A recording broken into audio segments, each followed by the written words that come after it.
Está na hora do debate do JL.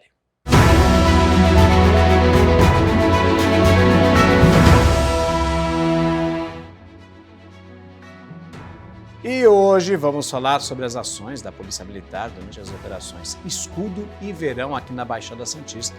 Um levantamento do jornal Folha de São Paulo mostra que o tempo de comunicação de ocorrências fatais por parte da Polícia Militar levava até 13 horas para serem informadas à Polícia Civil, apesar da resolução da Secretaria de Segurança Pública que exige notificação imediata de mortes em operações policiais.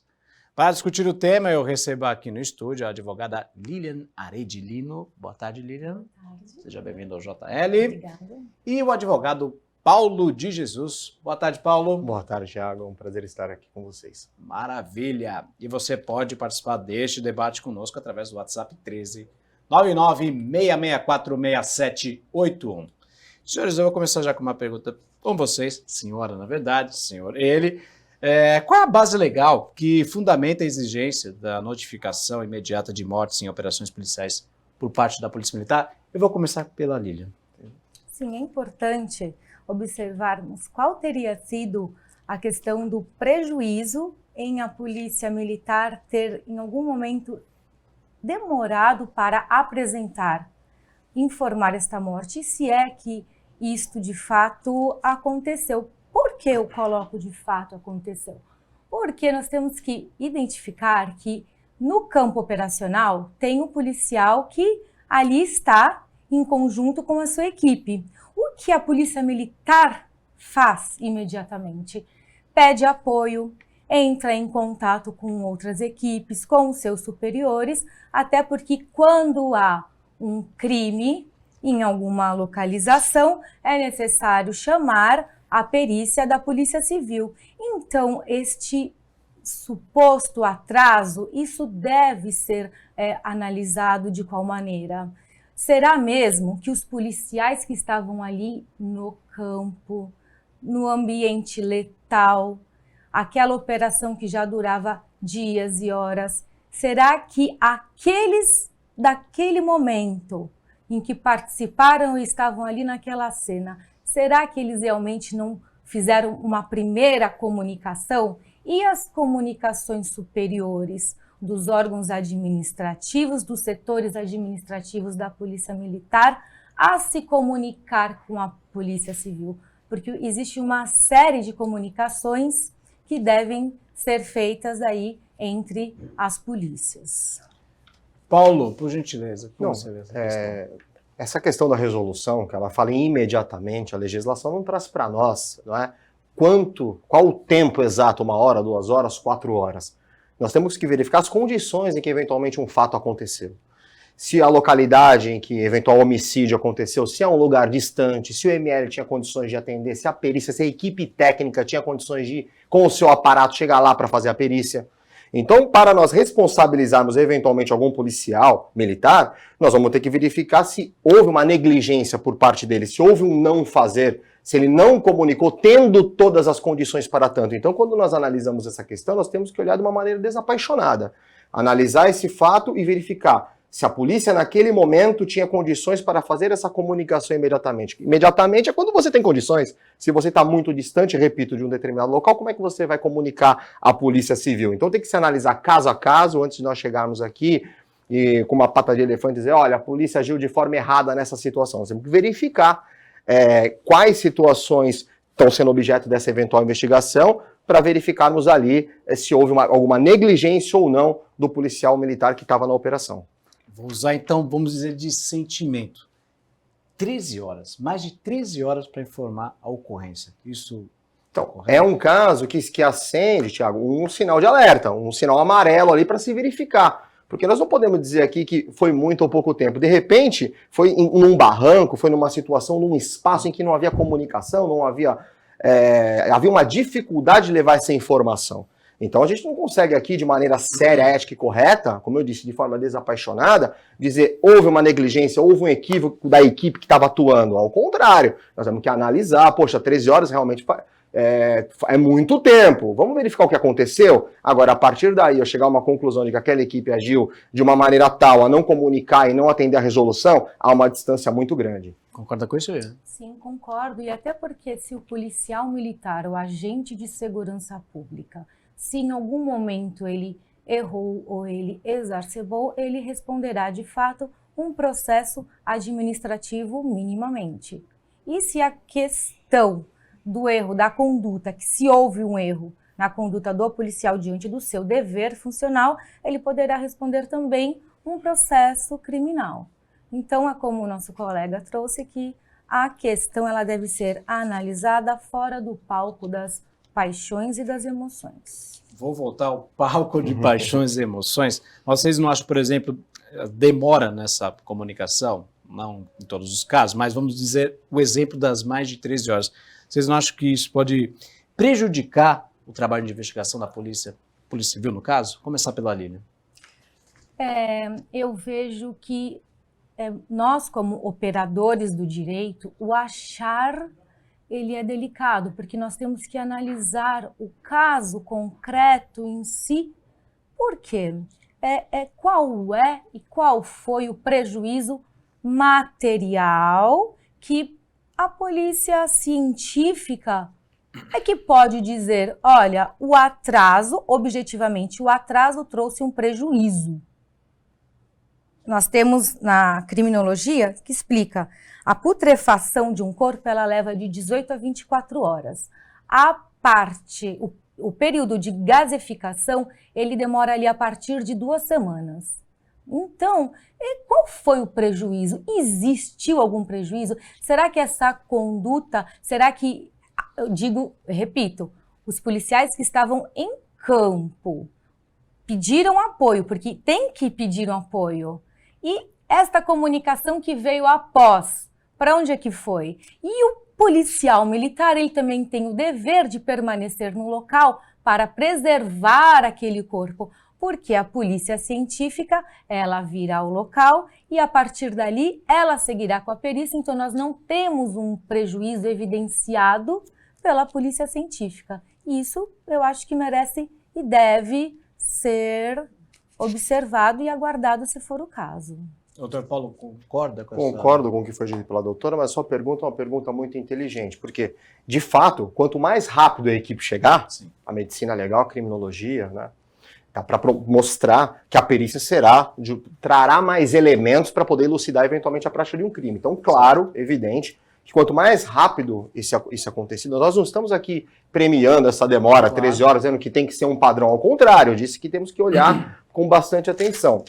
Agora, é óbvio que quanto mais rápido chegar, melhor será. Só que existem situações, Thiago, que no campo de ação da polícia, ela não consegue fazer essa comunicação de uma maneira tão rápida, ainda mais uma operação tão complexa, tão ruidosa na nossa região como essa, em que nós temos que estar todos atentos ali para verificar como essa ação aconteceu, mas de fato tem que reconhecer que a sua pergunta é pertinente no sentido de que quanto mais rápido, melhor. Só que temos que analisar o caso a caso aí para avaliar se houve ou não negligência dos policiais. Perfeito. Paulo, Lilian, eu tenho que fazer um breve intervalo. A seguir tem mais debate do JL.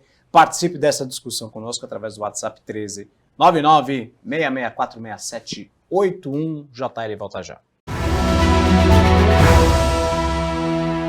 Estamos de volta com o debate do JL, discutindo as ações da Polícia Militar durante as operações Escudo e Verão aqui na Baixada Santista, com a advogada Lilian Arede e com o advogado Paulo Jesus. Você pode participar conosco desse debate através do WhatsApp 13 99 6646 Lilian, quais são as medidas legais caso haja comprovação de que houve um atraso proposital na informação da ocorrência por parte do policial militar?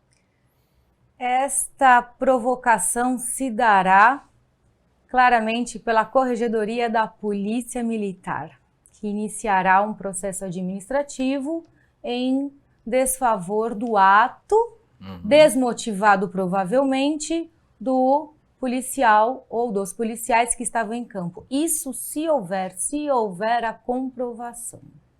Como é que você vê essa questão, Paulo? Sem dúvida nenhuma, vou responder não só na corregedoria, como se porventura for constatada a prática de algum crime, eles serão responsabilizados também. Então, ou seja, tanto na esfera administrativa quanto na esfera judicial, esses policiais, uma vez comprovado que deliberadamente eles atrasaram a comunicação do fato à Polícia Civil, serão processados dentro dessas duas esferas. Agora eu queria saber de vocês quais são as possíveis soluções legais para garantir que haja transparência e rapidez para que esse tipo de ocorrência seja informada de forma mais rápida, para que haja investigação efetiva, de forma eficaz na solução dos crimes. Vou começar pelo Dr. Paulo. Olha, eu considero, Tiago, com bastante clareza, investimento nas polícias. Não só numa eficiente aparato técnico, científico, legal, para que possa haver as diligências com mais tecnologia, com mais ciência, uma melhor remuneração, ou seja, com uma estrutura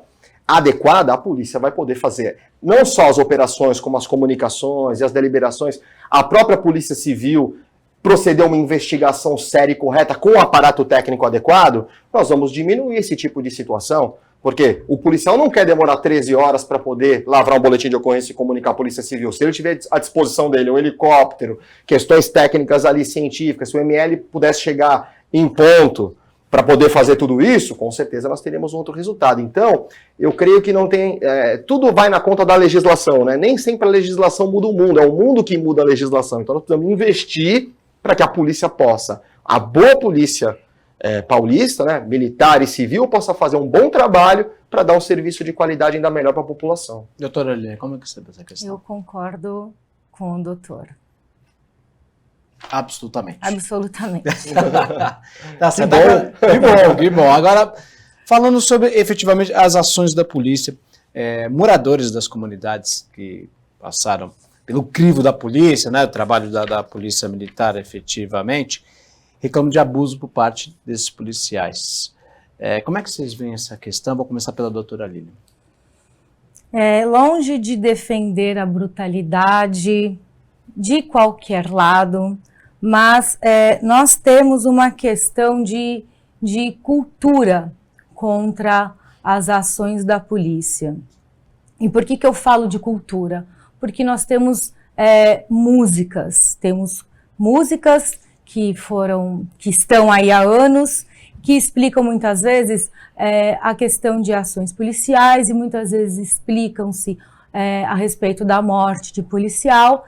Tem até uma música que ela choca, porque o rapaz ele explica quantos policiais ele matou e ele explica na música que o último lhe pediu perdão e dentro desse cenário de perdão ele mesmo assim o matou. Veja só, o que é perdão? Quem nos ensinou o que é o perdão foi Jesus. E você ter esta maldade ou esta cultura de perceber que uma pessoa está lhe pedindo perdão e ainda assim você faz uma maldade maior, isso é uma questão que ela precisa ser trabalhada. E esta questão de cultura, ela está, infelizmente, sendo enraizada. Essa questão, ela passa para as crianças, ela passa para os jovens e devemos olhar para os jovens. Nós temos não só jovens, mas crianças nas ruas que olhamos para o semáforo e temos crianças vendendo balas e essas crianças amanhã estarão aí à mercê do tráfico de drogas. Então, é uma questão delicada, porque começa a se envolver educação, começa a envolver cultura, começa a envolver as escolas, que nós temos também notícias ultimamente, como as violências que vêm surgindo, inclusive, nas escolas. Então, nós vivemos um cenário de negligências. Mas por parte da polícia, a comunidade fala que há um abuso dos policiais, chegam com alguma truculência, mesmo que o morador não tenha nenhum tipo de acusação, existe muitas denúncias em relação a isso. Como é que você vê essa questão? Se o policial, se ele foi truculento, ele deve ser identificado. E se o cidadão sentiu-se ofendido, sentiu-se lesado, sentiu que aquele policial ele exacerbou do seu poder de polícia, ele deve buscar reparo nas autoridades. Ele deve ingressar com uma ação, fazer uma reclamação, fazer um boletim de ocorrência, comunicar às corregedorias, e este é o ponto. Uma questão é a ação policial, é o poder de polícia, é o polícia verbalizar durante a sua abordagem, ultrapassando os limites. O policial, ele ultrapassando os limites, ele incorrerá ali em uma falta disciplinar e até mesmo um crime. Paulo, como você vê com essa questão? Bom, excesso policial tem que ser punido, Thiago. Não tem conversa, né? Se houve excesso, se isso foi provado dentro de um processo administrativo na corregedoria, um processo judicial, tem que ser punido com rigor. Mas nós temos que frisar que isso reflete uma minoria. A maioria da polícia, tanto militar e civil, é composta de homens e mulheres que fazem o seu trabalho de maneira correta e séria. Então, a partir desse pensamento, nós vamos ter que entender que a sociedade tem que olhar de uma maneira diferente para as polícias, como uma ferramenta de proteção à sociedade, ao braço armado da sociedade, é quem está na Constituição Federal ali para nos defender. Quando qualquer um de nós aqui, quando aqueles que estão nos assistindo se veem numa situação de perigo, eles vão ligar para quem? Para a polícia. É a polícia quem vai nos salvar, mas tem um caso de abuso policial aqui e acolá. Infelizmente isso acontece. Só que nós não podemos tomar a exceção como regra. Nós temos que enaltecer a regra, que são os policiais que fazem um bom trabalho, e punir com rigor aqueles que não fazem. Então, numa situação como essa, uma operação tão intensa, tão longa como essa operação que nós estamos discutindo agora, e acontecer eventuais situações de excesso, nós temos que apurar e punir com rigor. E, ao mesmo tempo, aqueles que cumprem o seu trabalho de maneira correta, investir para que eles possam trabalhar ainda melhor pela sociedade. Esse investimento teria que ser baseado no quê, doutor Paulo? Baseado em infraestrutura, em tecnologia, em melhores equipamentos, em melhor remuneração. Porque o sujeito, Thiago, ele põe um distintivo no peito, bota uma arma na cintura e vai defender a sociedade como alvo e ainda é criticado pela sociedade, como bem mencionou a doutora aqui. A sociedade olha com reserva, olha como o policial, a viatura passa, ao invés de nós nutrirmos um sentimento de segurança e de admiração, nós temos medo quando nós observamos aí a polícia, a maioria da população. Então nós temos que reverter essa dinâmica. A comunicação tem que melhorar entre a polícia e a sociedade. Tem que entender melhor o papel da polícia e punir aqueles que eventualmente trabalhem mal, e enaltecer aqueles bons policiais que estão aí nas ruas defendendo a todos nós. Então tem que haver um melhor preparo da polícia, nessa visão também, Lívia? Sim, melhor preparo da polícia. Penso também que o aumento do efetivo policial para que a sociedade realmente tenha aquela sensação de segurança. Isso pode ser um exemplo dado aqui na nossa cidade. No verão, nós temos de fato uma sensação estampada de maior segurança pública, enquanto pela ciclovia, pela praia, a cada um determinado espaço nós temos ali uma viatura. Porque hoje, fora desse cenário, o cidadão ele tem que tomar cuidado com o eventual risco ou com algum risco aquele. O cidadão teme em utilizar uma corrente, porque ele pode ser furtado, andar com uma bicicleta, porque pode sofrer um roubo, e usar o seu celular na rua também. Então, existe, ao meu ver, uma necessidade de se aumentar o efetivo da polícia, da Guarda Municipal, e seja lá quem mais a segurança pública entender. Então, além do preparo, tem que ter maior efetivo. Sem Maior dúvida. efetivo. Perfeito, concordamos. Maravilha. Então, com essa concordância, quero agradecer demais a participação da Lívia Rede, do Paulo Jesus, Obrigado, um aqui prazer. no debate do JL. E amanhã tem mais debate do JL. Não perca!